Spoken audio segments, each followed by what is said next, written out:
संतश्रेष्ठ जगद्गुरू श्री तुकाराम महाराजांचे चरित्र भाग 3. नको नको तो संसार. कान्होबाने मग त्या ठिकाणी एक शिळा ठेवली व नंतर तिच्यावर पादुका मांडल्या. हे दोघे भाऊ तिथून निघाले. इंद्रायणीच्या काठी येऊन दोघांनी आंघोळ केल्या व 7 दिवसाचा उपवास इंद्रायणीचे पाणी पिऊन सोडला. तुकोबा कान्होबाला म्हणाले की घरी जा व आपले सर्व व्यवहाराची कागदपत्र, कीर्ती, खतावया आणि गहाणखते वगैरे घेऊन परत ये.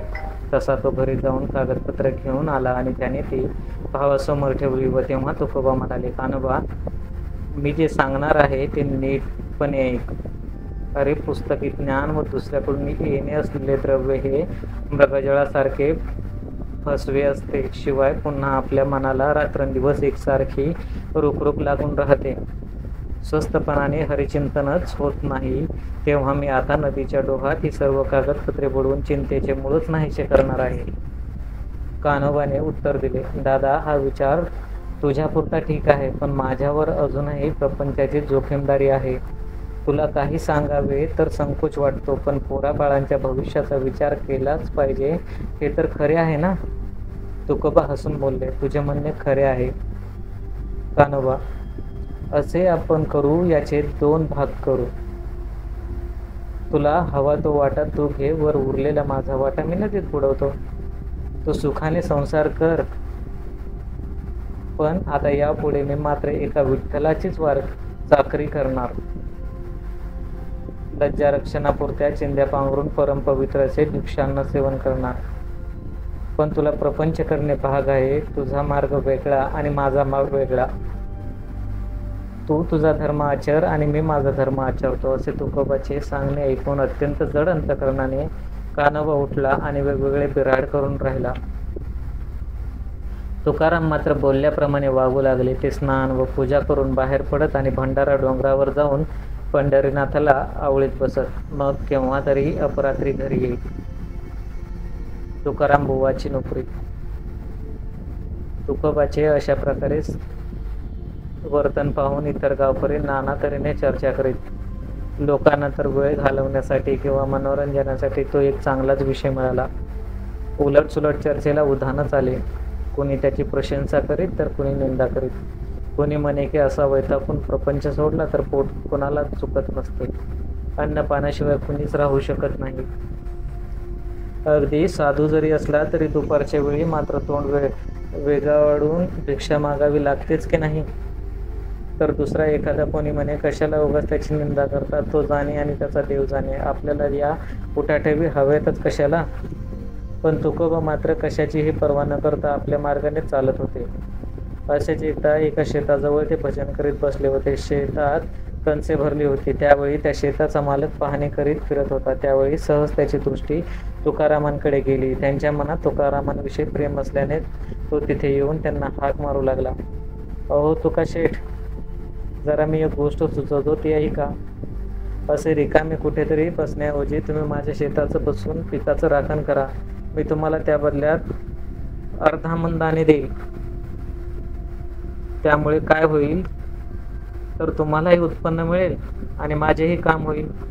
मलाही कामासाठी इतर ठिकाणी जाता येईल. शिवाय तिथे बसल्या बसल्या तुम्ही हरिभजन सुद्धा करू शकाल. ही गोष्ट पटते का पहा. सरळ स्वभावाच्या तुकोबांनी त्यांना उत्तर दिले, अहो, यात काय कठीण आहे, मी अवश्य बसेन. तेव्हा शेतकरी त्यांना घेऊन शेतात गेला. मग त्यांना राहण्यासाठी खोपी दाखवली, बसण्यासाठी माळा दाखविली व गोफण दिली. तो म्हणाला, आता शेत तुमच्या ताब्यात दिलेले आहे. याची रात्रंदिवस राखण करा. मी कापणीच्या वेळी परत येईन व तुम्हाला अर्धामन दाणे देईन. असे बोलून तो घरी गेला.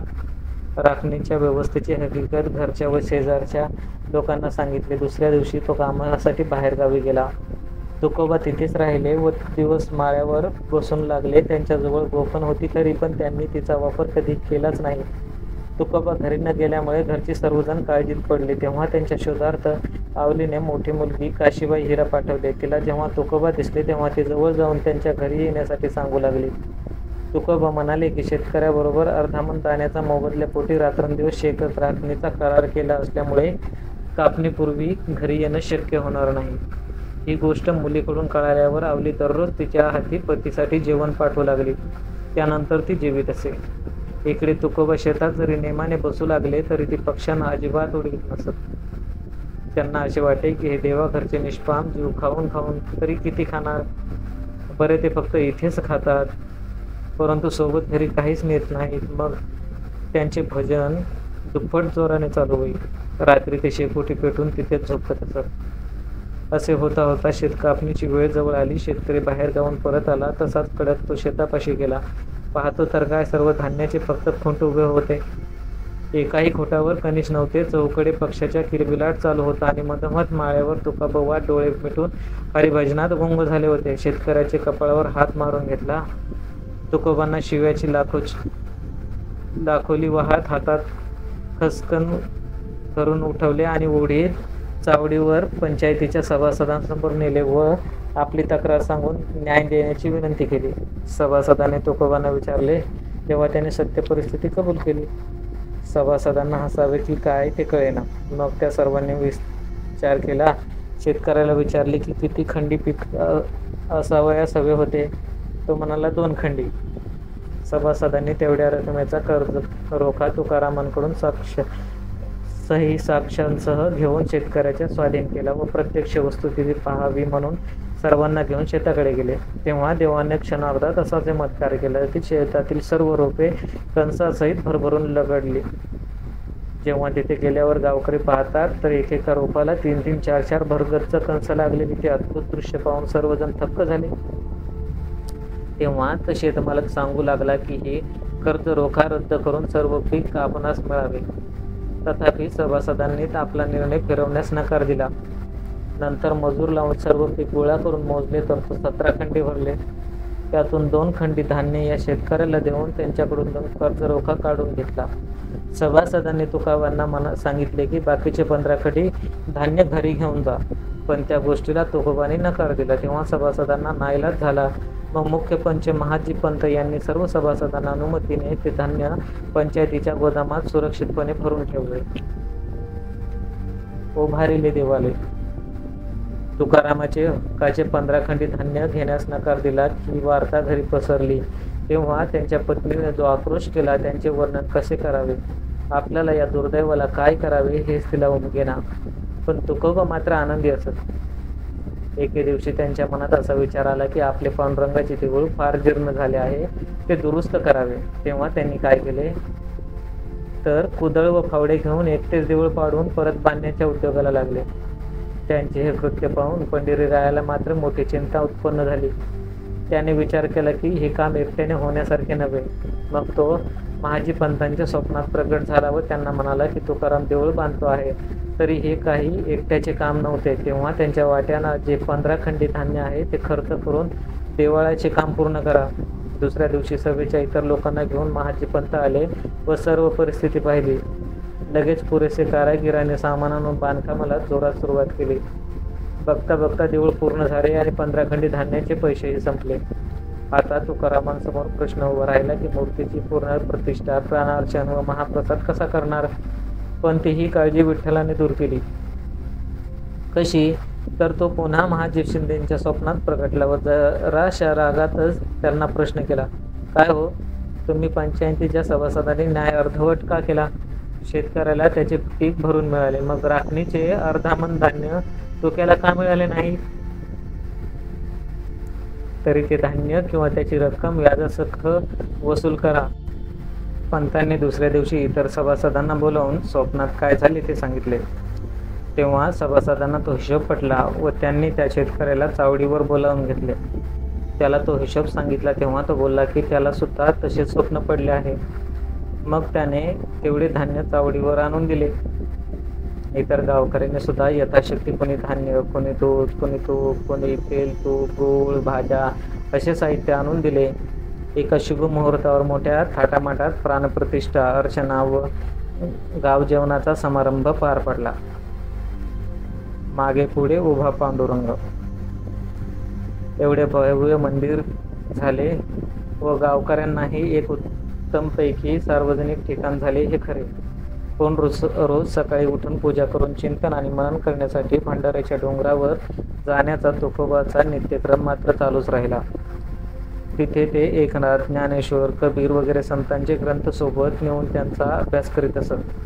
तो डोंगर तसा उघडा बोडकाच होता. क्वचित झाडे झुडपे होती, परंतु पाणी मात्र कुठेच नव्हते. पुढे तुकारामांच्या पत्नीच्या निमित्ताने तिथे पाण्याचा झरा सुद्धा उत्पन्न झाला. तो प्रसंग असा: तुकोबाची पत्नी कजाग होती हे सर्व गावाला ठाऊक होते, पण वस्तुस्थिती मात्र तशी नव्हती. तिचे आपल्या नवऱ्यावर विलक्षण प्रेम होते. तिची अशी पक्की खात्री होती की आपला नवरा भोळा असून लोक त्याचा गैरफायदा घेतात. शिवाय विठ्ठल हा देव नसून संबंध आहे व त्यानेच आपल्या नवऱ्याला पुरते झपाटले आहे. त्यामुळेच पती त्यांच्या मागे मागे रानावनात फिरत असतो. पोराबाळांची व संसाराचीच नव्हे तर तहान भुकेची सुद्धा पर्वा न करता भटकत राहतो. ती रागाने विठ्ठलाचा उल्लेख काळ्या असाच करी. एके दिवशी तिने नेहमीप्रमाणे टोपलीत भाजी भाकरी घातली व हाताच्या पाण्याचा तुंबा घेतला. तुकोबाच्या शोधार्थ ती लगबगीने अनवाणीच भंडारा डोंगराकडे जाण्यासाठी चालू लागली. वैशाखातील ऊन डोक्यावर चटपट तापत होते. मध्येच थांबून ती पदराने घाम पुसून पुन्हा चालू लागली. पायाला खडे टोचत होती, तरीही ती जीवाच्या कराराने डोंगर चढत होती. चढत असताना पायवाटेवरच तिच्या पायात एक भला मोठा करवंदीचा काटा घुसला. त्या वेदनेने तिच्या पायापासून डोक्यापर्यंत एक जबरदस्त कळ आली आणि कासावीस होऊन ती शुद्ध हरपून खाली कोसळली. पाण्याचा तुंबा जमिनीवर पडून कलंडला व सर्व पाणी वाहून गेले. जराशी शुद्धीवर येऊन ती पाहते तर का पायातून रक्त ठिपकत होते. ती मनात म्हणाली, अरे रे, काय हे माझे दुर्दैव. माझ्या बापाने भारंभार खर्च करून व चांगले प्रतिष्ठित घराणे पाहून थाटामाटाने माझे लग्न लावून दिले. भावाने कौतुकाने चारी धामाच्या तीर्थयात्रा घडविल्या, पण दुर्दैव काही पाठ सोडवित नाही. कधी पोटभर अन्न नाही की अंगभर वस्त्र नाही. नवरा तर प्रपंचाला एकदम निरुपयोगी. देवदेव करून सर्व संसाराची वाटच लावून बसला आहे. या नशिबाला काय तरी करू. अशा प्रकारे ती दुःख करीत बसू लागली, पण देवाचे नाव काही घेईना. तेव्हा देवाला तिची दया आली आणि तो तिच्या पुढे प्रगट झाला. त्याला पाहताच तिने रागारागाने मान फिरवली, तरीही तो समोर होताच. पुन्हा तिने दुसऱ्या दिशेने तोंड करून तरी तो दिसला. जिकडे तिकडे ती पाही तिकडे तोच उभा दिसे. तेव्हा ती कंटाळून मनात म्हणाली, हा माझा वैरी काळ्या संबंध आता माझ्या राशीला का आला आहे. आता मी काय करू तरी काय, जाऊ तरी कुठे. तिचे मनोगत जाऊन देव म्हणाला, अगं तू माझी मुलगी असताना काळजी का करतेस. मी तुमचे कसले नुकसान केले म्हणून तू मला वैरी म्हणतेस. मी तुकारामाला मुळीच वेळ लावले नाही. उलट रिकाम्या घाटांना कणसे आणून 15 खंडी धान्य द्यायला लावले होते. आता त्यानेच ते नाकारले, यात माझी काय चूक होती. असो. एवढे बोलून देव खाली बसला आणि आवलीचा पाय मांडीवर घेऊन त्याने अलगद काटा काढून टाकला. दुःख हलकेसे होताच आवली झटकन उठली आणि भाकरीची टोपली डोक्यावर घेऊन म्हणाली, मी आता जाते. तो आमचा वेडा उपाशीच बसला असेल. असे बोलून ती झटापट निघाली आणि देव तिच्या पाठोपाठ चालू लागला. जेव्हा त्या दोघांना बरोबरीने येताना तुकोबांनी पाहिले तेव्हा ते आश्चर्यचकित झाले, पण स्वतःला सावरून त्यांनी विठोबाला साष्टांग दंडवत घातला. मग तिघेही एकत्र बसले तेव्हा तुकोबा पत्नीला म्हणाले, अगं आम्हा दोघांना वाढून देखी. आवली मोठ्या बुचकळ्यात पडली, कारण भाकरी फक्त एकच होती, पण तरीही तिने ती देवासमोर ठेवली. देवाने तिचा सरळ स्वभाव जाणला व असा चमत्कार केला की तिची टोपली पंचपक्वानांनी काठोकाठ भरली. आवलीचे ते अघटित पाहताच तिला वाटले की हे कसं काय झाले. मला भैरव पावला की खंडोबा की कुलस्वामी पावली, कोणीही असला तरी मी त्याला शरण आहे. तिचे विचार जाणून देव तिला म्हणाला की अगं हे मीच केले आहे, पण तुला मला ओळख मात्र नाही. तिच्या मनाला मात्र ते पटेना, पण तिने अन्न घेऊन दोघांनाही वाढले. तिला त्यावेळी असा प्रश्न पडला की जवळचे पाणी तर वाटेतच सांडले होते, त्यामुळे पाण्यासाठी आता काय करावे. तेव्हा देव थोडी दूर बोटाने एक जागा दाखवून बोलला की तिथला तो दगड बाजूला कर म्हणजे पाणी मिळेल. त्याप्रमाणे तिथे करताच तिथे एक झरा प्रगट झाला. तिने तुंब्यात पाणी भरून घेतले व आणून दोघांना दिले. एवढे 2 चमत्कार प्रत्यक्ष पाहिले तरी तिला शंका आली की याला शाब्री विद्या अगर जादूटोणा येत असणार, पण हा काही देव वाटत नाही. जेवण आटोपले तेव्हा देव बोलला की तुक्या, आता तू इकडे येऊ नकोस, तिला कष्ट फार होतात. तू जिथे कुठे माझे स्मरण करशील तिथे मी असेन ते ध्यानात ठेव. असे बोलून देवाने त्याला आलिंगन दिले व गुप्त झाला. मग तुकाराम व आवली घरी परतले. ठाईच बैसोनी आवळी न तुझं. आता तुकोबारांनी अरण्य जाणे सोडून दिले व ते घरीच राहू लागले. पण ते काही उद्योगधंदा करीत नसत. त्यांनी जनसेवेचे व्रत अंगीकारले. कुणी साधू, महात्मे, कीर्तनकार, प्रवचनकार पुराणिक गावात आला तर त्याच्या जेवणा खाण्याची व्यवस्था स्वतः करावी. त्यांचे स्नानपान नीट होण्यासाठी मदत करावी. त्यांच्या कीर्तनात टाळ घेऊन मागे उभा राहून साथ करावी. प्रवचनात मशाल घेऊन उभे राहावे. अंगण व देऊळ झाडावे. श्रोते व दर्शनार्थी यांची पादत्राणे सांभाळावी. अशा प्रकारे ते सेवा करीत. लोकांना यामुळे चर्चेला व करमणुकीला आणखी एक नवा विषय ऐतात मिळाला. कुणी त्याची प्रशंसा करीत तर कुणी टिंगल करीत. पण तुकाचे मात्र तिकडे लक्ष नव्हते. उलट कुणी कसलेही काम सांगितले तरी ते आपला वेळ खर्च करून अंग मोडून ते करून देत असत. हा त्यांचा नवा उद्योग आवलीचा मुळाच पसंत नव्हता. पण नवरा गावातच फिरतो व त्याच्या मागे रानावनात शोधित जाणे तर चुकले असा विचार करून ती गप्प बसली. एके दिवशी असे झाले की अंगणाच्या भिंतीच्या आडोशाला आवली आंघोळ करीत होती. आंघोळीनंतर बदलावयाचे लुगडे तिने चुन्या करून भिंतीवर ठेवले होते. बाहेर अंगणात तुकोबा एकटेच भजन करीत बसलेले होते.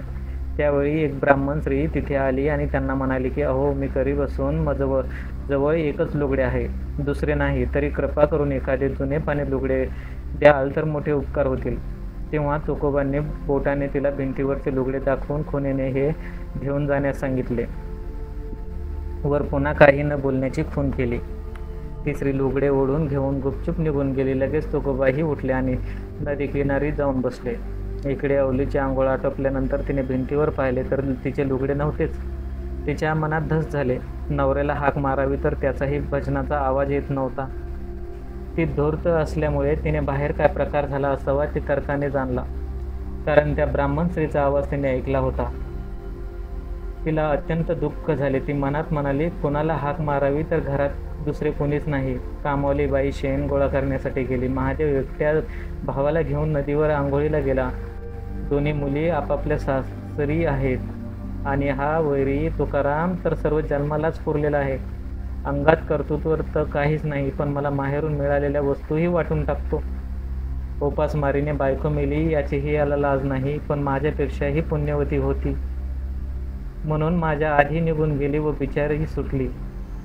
मी मात्र मोठीच दुर्दैवी ठरले. बाहेर लोकांची वर्दळ असताना आता घरात तरी कशी जाणार असा विचार करीत ती ओल्यानेच कुडकुडत दगडावर बसून राहिली. तेवढ्यात अंगणाबाहेरून व्याह्यांची हाक ऐकू आली. अहो जिजाई, आम्ही लग्नाला निघालो आहोत, तरी तयार व्हा असे बोलून ते लोक अंगणात बसले. आवलीची स्थिती मात्र अशी झाली की यावेळी पृथ्वी दुभंगली आपल्याला पोटात घेईल बरं. यावेळी तिच्या अंगावर पांडुरंगाने बहुमूल्य असा पितांबर टाकला. ती आश्चर्यचकित झाली. मनात म्हणाली की ही निश्चित त्या काळ्याची करणी आहे. मला नेहमी असे जादूटोण्याचे खेळ दाखवतो, पण मी मात्र त्याला बंधणार नाही, कारण माझ्या पतीला त्यानेच वेड करून ठेवला आहे.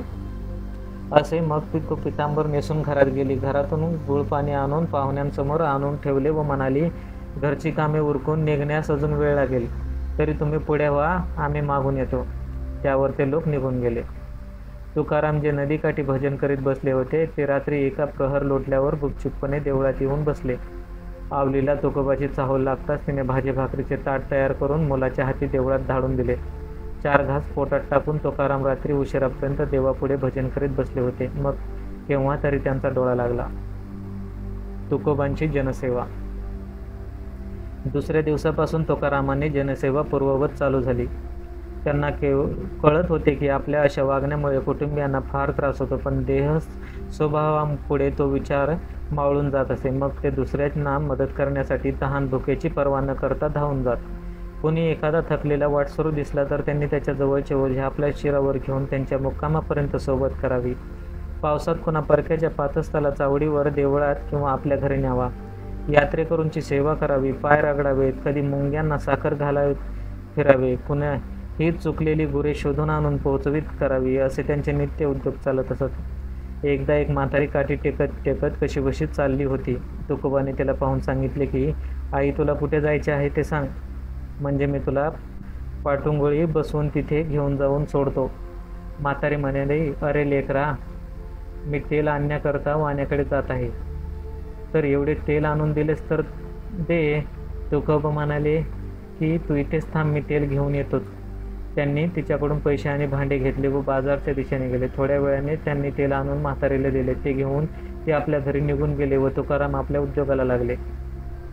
ज्या म्हातारीला तुकोबाने तेल नेऊन दिले होते तिने 8 दिवस पुरेल एवढेच घेतले होते, पण 3 आठवडे उलटले तरीही तेल संपले नाही. तेव्हा म्हातारीला मोठे नवल वाटले. तिने गोष्ट शेजाऱ्या पाजाऱ्यांना सांगताच त्यांनाही नवल वाटले. मग खरे खोटे पाहावे म्हणून त्यांनीही काही बाही वस्तू व धान्य तुकारामांकडून आणून घेतले. तेव्हा त्यांनाही तसाच अनुभव आला. मग ही गोष्ट तोंडातोंडी सर्व गावभर पसरली. त्यांचा परिणाम मात्र असा झाला की त्यांना उठावे आणि आपले काम तुकोबांना सांगावे, ज्यामुळे ते एखाद्या बैलासारखे दिवसभर फुकटात राबत असत. त्यांना जेवण खावण करायला सुद्धा सवड मिळेना. मग विश्रांती तरी कुठली? रात्री उशिरा देवळात भुईवर अंग टाकले की तेवढीच विश्रांती. ही गोष्ट जेव्हा अवलीला ध्यानात आली तेव्हा तिचा संताप अनावर झाला. आपला नवरा लोक राबवून घेतात म्हणून तिनं काही जणांना चांगलेच फैलावर घेतले. तेव्हा त्यांनी तिला सांगितले, अहो जिजाबाई, आपल्या नवऱ्याला आवर घालण्याऐवजी आमच्यावर का राग काढता? अहो, याने जर अशा लष्कराच्या भाकऱ्या भाजण्यासाठी नकार दिला व स्वतःच्या प्रपंचात लक्ष घातले तर मग कोण त्याला काम सांगेल, सांगा बरं. दुसरी गोष्ट अशी की याच्या हातात बरकत आहे म्हणून लोक त्याच्याकडून कामे करून घेतात. तो तर कोणालाही नकार देत नाही. आपलाच दाम खोटा असेल तर इतरांवर राग काढला तर त्याचा काहीच उपयोग नसतो. तेव्हा पुन्हा एकदा आपल्या फुटक्या नशिबाला बोल लावी ती गप्प बसली. तुकाराम महाराज की जय.